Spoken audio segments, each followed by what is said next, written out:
एक बाबा बीमार पड़ गए तो उनको 3 पुत्र था, 3 पुत्र। 6 सदस्य में बैठक बैठा कि बढ़िया डॉक्टर के पास ले चलिए बाबा को, इलाज करा करके घर लाते हैं, जितना टका खर्चा हो जाए। देखिए, जो माता पिता के प्रति श्रद्धा रखते हैं, जो माता पिता को भगवान और भगवती मानते हैं, जो माता पिता में ही शंकर और पार्वती को देखते हैं, जो अपने माता पिता में ही विष्णु और लक्ष्मी को देखते हैं, उस पुत्र को धन्यवाद देना चाहिए, साधुवाद देना चाहिए। उसी पुत्र को श्रवण कुमार और राम मान लेना चाहिए कि जो माता पिता को देवी देवता के रूप में देखते हैं। हम अपनी दृष्टि को बदलें। आज हमारे समाज में दृष्टि गंदा हो गया है। हमारा नजर यदि पड़ जाए किसी व्यक्ति पर तो हम मुंह चमका देते हैं। यह कैसा दृष्टि है हमारा? मतलब हमारे अंदर में घृणा है, इसलिए मैं घृणा वाला व्यवहार करता हूं। आखिर आप मनुष्य हैं भैया, क्यों गधा वाला जीवन जीते हैं? गधा पानी पीता है लेकिन घिकोर करके पीता है, शुद्ध पानी नहीं पीता है। तो मानव जीवन और गधा का जीवन में अंतर है ना। आप मैल का जीवन न जिए, विकार का जीवन न जिए, आप स्वच्छ जीवन जिए। तो मैंने कहा कि 6 सदस्य में बैठकी हुआ कि जितना टका खर्चा हो जाए, अब बाबा को बढ़िया डॉक्टर के पास ले जाएंगे, इलाज करा के लाएंगे। तो बढ़िया डॉक्टर के पास ले गए। 4 दिन तक पानी चढ़ा, दवाई सुइया दिए, डॉक्टर साहब का कंपाउंडर लगे रहे। जब बूढ़ा बाबा थोड़ा सा टनटना गए तो डॉक्टर साहब छुट्टी दे दिया। अस्पताल में कहा जाओ। डॉक्टर साहब अपने मुंह से बोले कि इस बोतल को 100 बार हिलाना, तब 2 ठेपी पिलाना, और दवाई की जरूरत नहीं है, ये बूढ़ा बाबा ठीक हो जाएंगे। उसका बेटा 3 दिन पर पूर्णिया अस्पताल से घर आया, स्नान किया, खाना पीना खाया। जब खाना पीना खा लिया, बूढ़ा बाबा को भी स्नान करा के नबका धोती पहना दिया, खाट पर लेटा दिया। समय हो गया दवाई पिलाने का।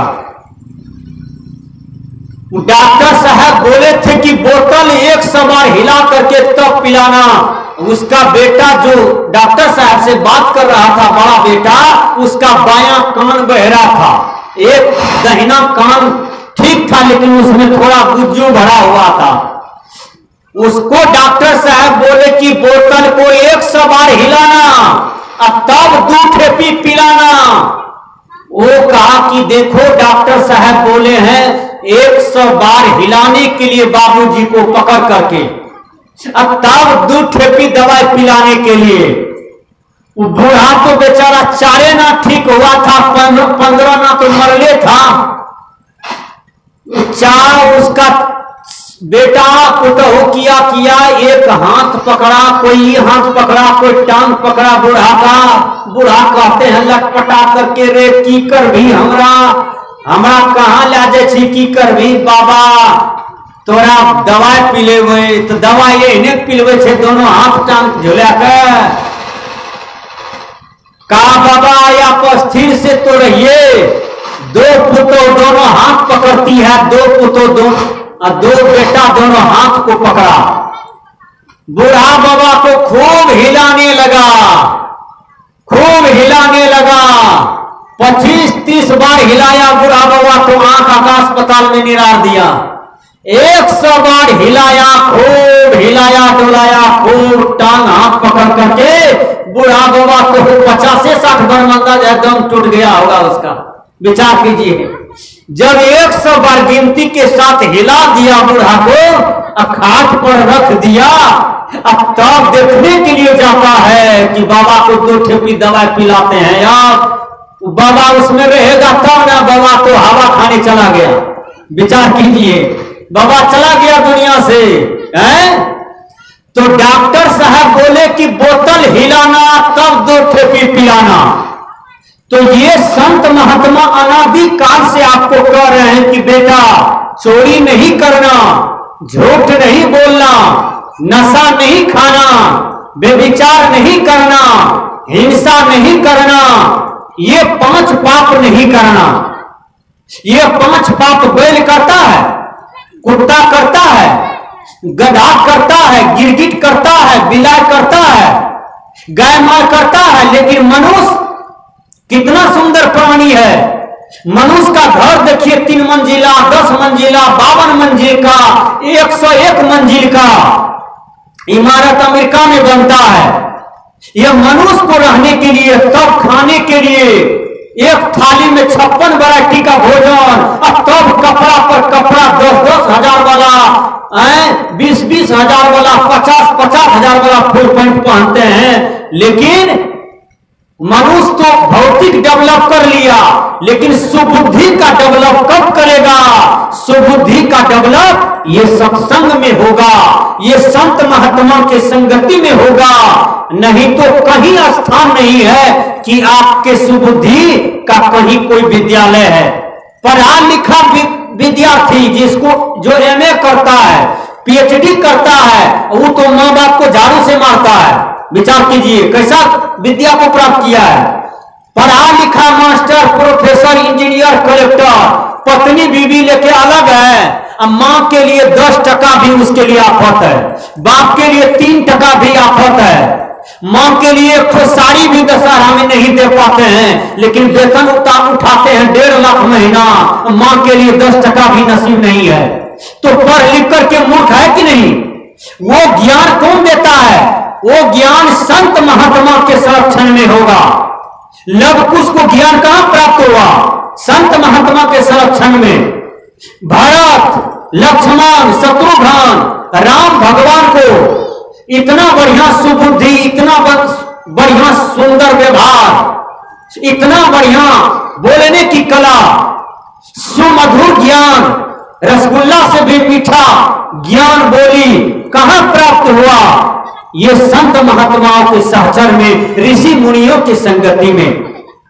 इसलिए भगवान राम सबरी को समझाए कि हे सबरी, प्रथम भक्ति संतन कर संगा।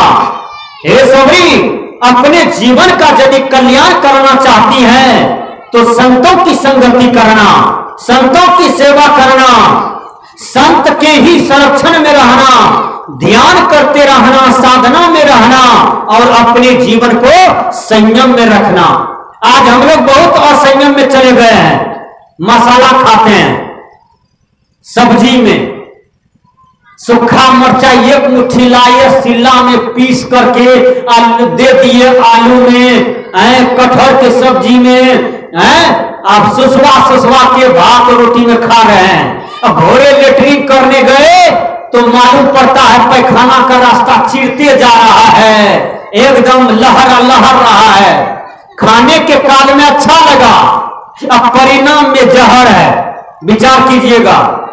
भगवान कृष्ण कहते हैं जो सुख भोगने काल में अच्छा है उसका परिणाम में विष होता है। न तेसु रमते बुद्ध, उसमें ज्ञानी जन नहीं रमते हैं। इसको विशेष सुख कहा जाता है। विशेष सुख क्षणिक सुख होता है। क्षणिक सुख यह आत्मा का कल्याणकारी नहीं होता है। ऐसे सुख को लात मार देना चाहिए, ऐसे सुख को डंडा से पीट करके भगा देना चाहिए।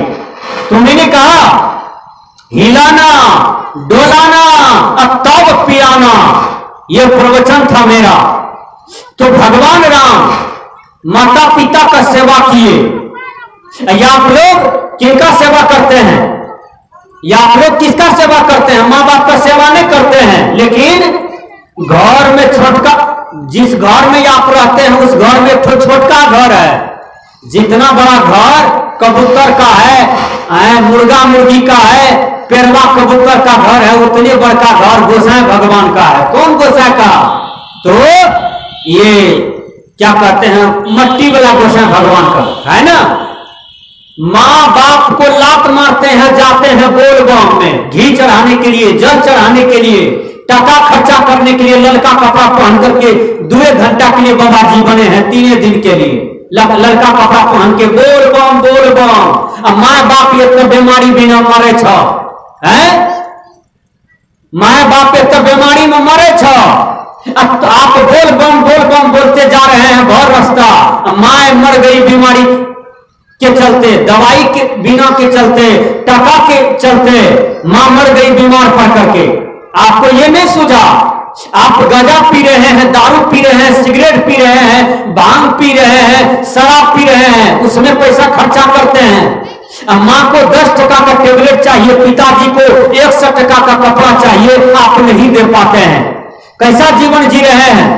सदगुरु कबीर साहब जी कहते हैं दुनिया में यदि कोई सबसे बड़ा तीर्थ है तो वो है माँ बाप का पैर। उसको शाम सुबह प्रणाम कीजिए, आपका तीर्थ हो गया। माँ बाप के पैर में प्रणाम कीजिए, आज्ञा का पालन कीजिए, आपका एकादशी हो गया, आपका व्रत हो गया, आपका सबसे बड़ी पूजा हो गया। जो माँ बाप के चरण का पूजा करते हैं और आज्ञा का पालन करते हैं, माँ बाप को तन मन धन से सेवा करते हैं। भगवान राम श्रवण कुमार यही काम किए थे, इसलिए आज घर घर में पूजा हो रही है। मैंने कहा हिलाना डोलाना तब पिलाना, बूढ़ा बाबा को हिलाया अब खूब डोलाया अब तब दवा पिलाया। ऐसा बेटा नहीं बनिएगा कि माँ बाप को सेवा नहीं दें और उल्टले जाने मारने की फिक्र में लग जाए कि जान मार करके श्मशान घाट पहुंचा दें। एक बूढ़ी मर रही थी, अब वो हमको कल जोड़ करके कहती है बाबा हम तो नहीं मरते, लेकिन पुत्र और पुतहू इतना शोक दे रही है ना कि हम शोके में दुख में मर रहे हैं। अपने मुंह से बयान कर दी, विचार कीजिएगा। तो ऐसा बेटा पुतोह आप न बनिए, आपको श्राप लग जाएगा माँ बाप का, आपको कभी कल्याण नहीं होगा। इसलिए भगवान राम रामायण में कहते हैं प्रातः काल उठ के रघुना था, मात पिता गुरु ना वही माँ था। देखिए मनोज बाबू का पूरे परिवार, ये उसके पास एक बूढ़ी माँ है। अब बूढ़ी माँ थोड़ा सा भी बीमार पड़ जाती है तो पूरे 400 बेटा पुतौह मिल करके तुरंत सेवा, डॉक्टर, पानी, वैद्य शुरू हो जाता है। ऐसा पुत्र बनिए दुनिया में कि माँ बाप का पूजा कीजिए, खुद पूजनीय हो जाइए।